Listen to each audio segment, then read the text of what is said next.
Hello my dear students, कैसे हैं आप सब। बिना संघर्ष कोई भी महान नहीं होता। बिना संघर्ष कोई भी महान नहीं होता। बिना कुछ किए जय जयकार नहीं होता। जब तक नहीं पड़ती हथौड़े की चोट, जब तक नहीं पड़ती हथौड़े की चोट, तब तक पत्थर भी भगवान नहीं होता। इसलिए तुम्हारा काम है सिर्फ मेहनत करते रहो, कर्म करते चलो, फल का चिंता मत करो। ठीक है, तो चलिए क्वेश्चन 1 को ट्राई करते हैं। In this question 1 it is given that state whether pair of triangles in the given figure are similar। अगर सिमिलर है, कौन सा थ्योरम से वो सिमिलर है। ठीक है, तो सिमिलरिटी मतलब क्या है सर। सिमिलर मतलब इनका शेप समान होगा लेकिन साइज डिफरेंट डिफरेंट होगा। सेम हो सकता है या डिफरेंट भी हो सकता है, लेकिन ये शेप उनका सेम रहेगा, उसको हम सिमिलर बोलेंगे। अगर शेप एंड साइज दोनों इक्वल है तो ये कॉन्ग्रुएंट हो जाता है। क्या हो जाता है? कॉन्ग्रुएंट। ये क्या होता है? सिमिलर। सर इसका मतलब क्या है सर? इसका मतलब ये एक सर्कल है और ये बड़ा सर्कल है। यहाँ का रेडियस अलग है, इसका रेडियस अलग है, लेकिन दोनों सर्कल है, दोनों देखने में समान है, लेकिन शेप समान है, लेकिन ये छोटा है बड़ा है। So this two are similar. और कॉन्ग्रुएंट मतलब इसका रेडियस जितना होगा इसका रेडियस में एग्जैक्ट उतना होगा, तो दो आर कॉन्ग्रुएंट। तो ये वाला एक ऐसे एरो है, ये एक छोटा सा एरो है, देखने में समान है लेकिन ये बड़ा है छोटा है। दीज आर सिमिलर, बट यहाँ पे कॉन्ग्रुएंट मतलब ये दोनों इक्वल एग्जैक्ट इक्वल हो गए, तो दिस इज कॉन्ग्रुएंट। तो कॉन्ग्रुएंस के बारे में पता है। आज हम पढ़ेंगे सिमिलरिटी के बारे में। तो सिमिलर से किसको बोलेंगे? Two triangles are shaped to similar. तो सिमिलरिटी कब बोलेंगे? Two triangles said to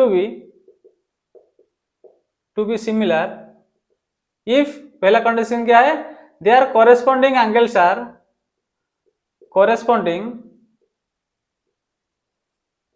are equal। Two में corresponding sides are proportional मतलब सर इनका रेशियो सेम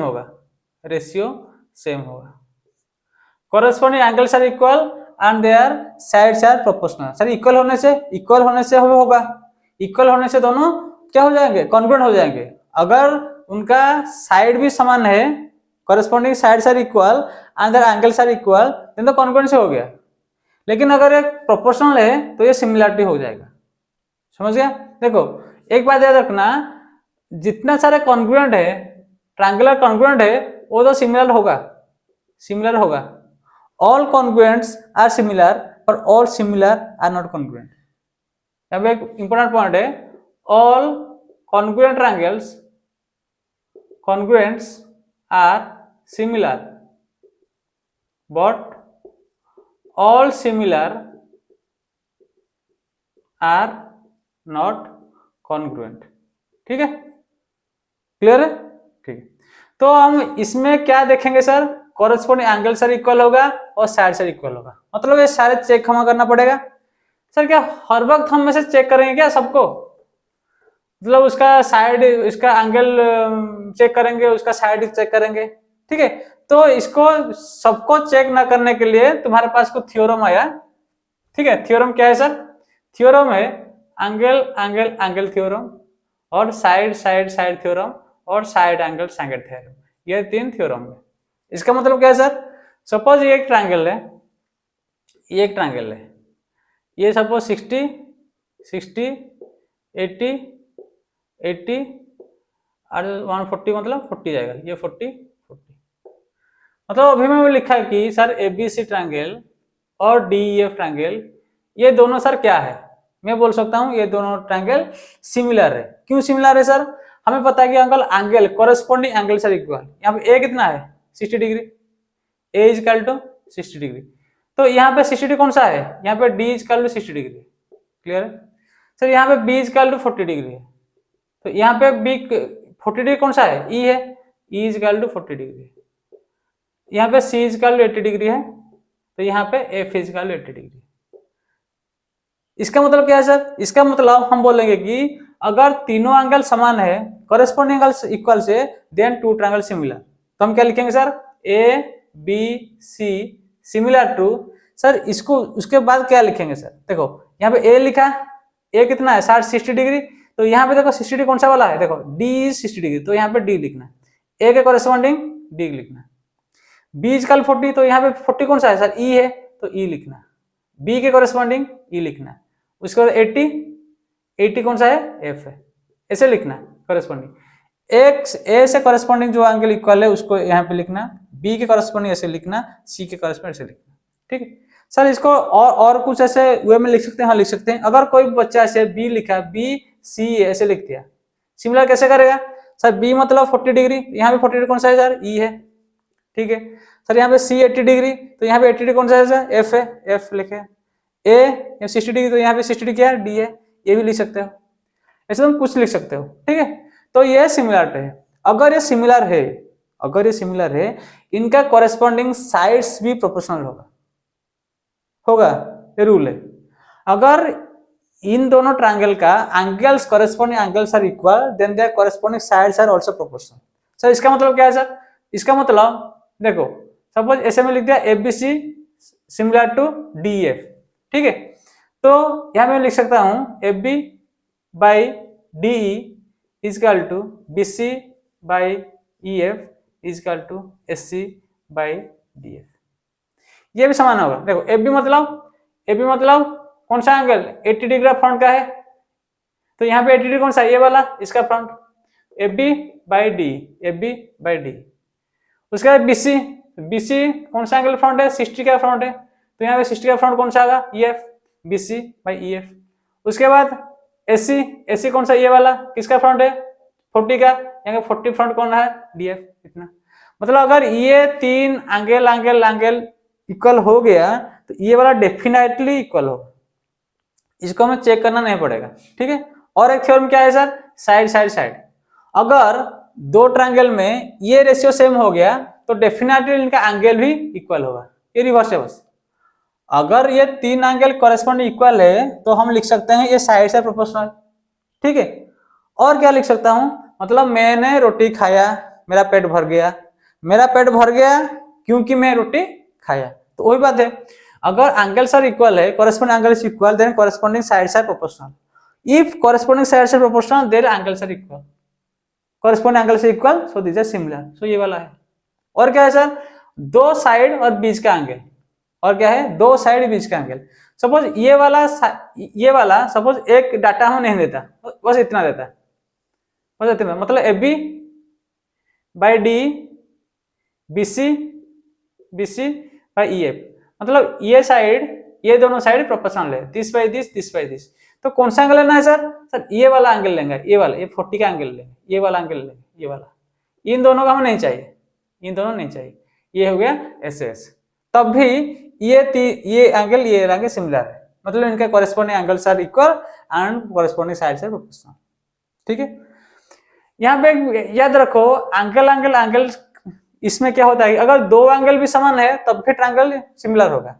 अब अगर सपोज ऐसे में ट्रायंगल दो किया, ऐसे एक ट्रायंगल है, ये ट्रायंगल का, ठीक है, ये 60 है, ये 60 कर दिया, ये 50 लिखा, तो ये 50 लिखा, तो ये दो ट्रायंगल क्या है, सिमिलर हो गए। क्यों सर, ऑटोमेटिक 56 11 110 मान ये 70 होगा। ठीक है, तो ये ऑटोमेटिक 70 होगा ना। अगर two angles are also similar, of if two angle अगर इक्वल हो रहा है corresponding, then also it is similar. Clear है, तो सिमिलरिटी का मतलब मोटा मोटी तुम क्या सोचे, क्या समझे इसमें, कि their corresponding angles are equal and their sides are proportional. So इसको सारे चीज को हम मेजर करने के लिए टाइम नहीं होता, इसलिए हम कुछ थ्योरम बनाए। एक थ्योरम में एंगल 3 एंगल माप सकते हो, या 2 एंगल से भी काम चल जाएगा तुम्हारा, क्योंकि थर्ड एंगल ऑटोमेटिक इक्वल होगा। और एक है साइड, इसमें तुम प्रोपोर्शनल लिखोगे, और एक साइड एंगल साइड, इसमें दो साइड, इसका बीच का एंगल कौन सा, बिटवीन एंगल देखना है। ठीक है, तो क्वेश्चन नंबर 4 5 6 ट्राई करो। यहाँ पे दिया गया, देखो यहाँ पे दो ट्रायंगल है, यहाँ पे एंगल एक है और दो साइड है, दो साइड दिया है और एक एंगल है। इसका मतलब यहाँ पे कहीं ना कहीं साइड एंगल साइड थ्योरम लगेगा। कौन सा थ्योरम लगेगा, कैसे पता चलेगा, देखो यहाँ पे एक साइड, दो साइड है और एक एंगल दिया है, मतलब ऐसे ऐसे लगेगा। अगर 3 साइड देता है तो ये लगता है, अगर एंगल 3 देता है तो पहला वाला लगता है एंगल एंगल एंगल। तो यहाँ पे सर क्या करेंगे, साइड एंगल साइड लगाएंगे। ठीक है सर, ये है एम एन 2.5 है, ये 2.5 है, कौन सा एम एन है, एम एन कितना है 2.5। ये छोटा देखो पी क्यू कितना है सर 5। और एम एन ये वाला एम एल इजकल टू 5। तो इसका बड़ा मतलब इसका बड़ा देखो, इसका बड़ा क्यू आर इजकल टू 10। ठीक है, इनका एंगल एम इजकल 70, यहाँ पे एंगल क्यू इजकल टू 70। ठीक है तो देखो ये वाला एंगल समान है, तो मैं एम लिख दिया, क्यू लिख दिया, एंगल समान है। और इनका जो कॉरेस्पॉन्डिंग साइड इक्वल हो गए, तो देखो ये एंगल को लेके ये दोनों साइड है, ये एंगल को ये दोनों साइड है। तो यहाँ पे रेशियो देखो M N by P Q, M N this by P Q कितना होगा sir 2.5/5 equal to sir half. ठीक है, और M L by Q R equal 5/10 equal, हाँ सर, मतलब ये प्रोपोर्शनल है, दोनों साइड प्रोपोर्शनल है। तो हम क्या लिख सकते हैं सर, एम एन ये वाला इसके साथ, ये वाला इसके साथ प्रोपोर्शनल है। तो हम क्या लिख सकते हैं सर, अगर दिस बाई दिस, इसका फ्रंट कौन सा होगा, ये वाला एंगल एल, तो यहाँ पे एल लिख सकते हो, एल लिख दिए। ये वाला इसका कॉरेस्पॉन्ड कौन सा होगा आर, तो आर लिख दिए। अभी क्या, ये वाला प्रोपोर्शनल है ये दोनों, इसका फ्रंट कौन सा है पी, तो यहाँ पे पी लिख दो। और ये वाला फ्रंट कौन सा है एन, यहाँ पे एन लिख दो। ठीक है, क्लियर है, क्लियर है। अब अगर तुम इसको थोड़ा सजा के लिख सकते हो, एम एन एल लिख देंगे, एल को इधर ले लिए, तो यहाँ पे ऐसे क्या करोगे क्यू पी आर, ऐसे सिमिलर कर सकते हो। ठीक है, क्लियर है। तो कौन सा सिमिलरिटी लगेगा, साइड एंगल साइड। हमेशा याद रखना कि एंगल के बीच में होगा, साइड दोनों है, एंगल बीच में साइड दोनों में। ये होने के बाद आप कैसे लिखेंगे इसको, ये सिमिलरिटी कैसे लिखेंगे। सिमिलरिटी मतलब देखो, अगर ये वाला समान है, रेशियो समान है, तो ये कौन सा एंगल के फ्रंट में है एल, ये कौन सा एंगल फ्रंट में आर, तो एल आर में लिख दिया पहले। उसके बाद दिस बाई दिस, तो ये वाला कौन सा एंगल में फ्रंट में एन, तो एन लिखा। ये वाला कौन सा एंगल फ्रंट है पी, और ये एंगल 70 दिया है तो 70 दिया है, एम क्यू दिया है।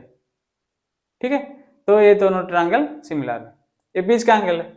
ठीक है, तो इसको कोई सजा के लिख सकते हो, कुछ प्रॉब्लम नहीं, लेकिन corresponding angles corresponding side should be equal. तो यहाँ पे क्या होगा सर, ये साइड क्या होगा, साइड एंगल साइड थ्योरम से कैसे होगा, M N L similar to Q P R. Clear, बीट 5 करो उसी प्रकार का।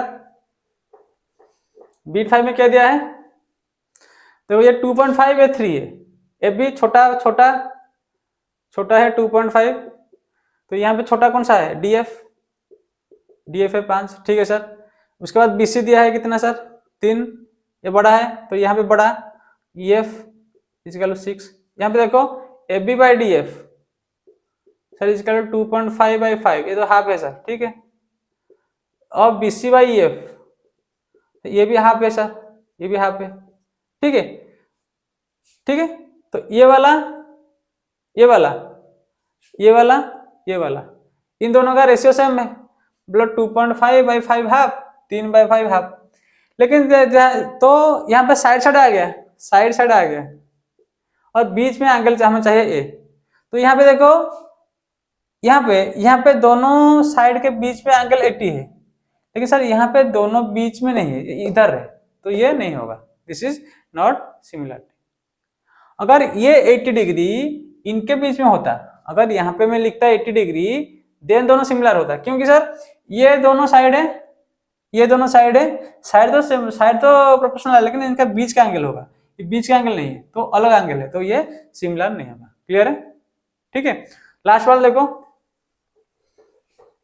लास्ट वाला क्या दिया है सर, देखो यहाँ पे दो एंगल दिया है, D equal to 70 degree E is equal to 80 degree, यहाँ पे दिया है ये 70, देखो ये 70 ये 80, तो ये कितना होगा 15 30, ठीक है, ये 80 30, तो ये कितना होगा 70, तो हो गया।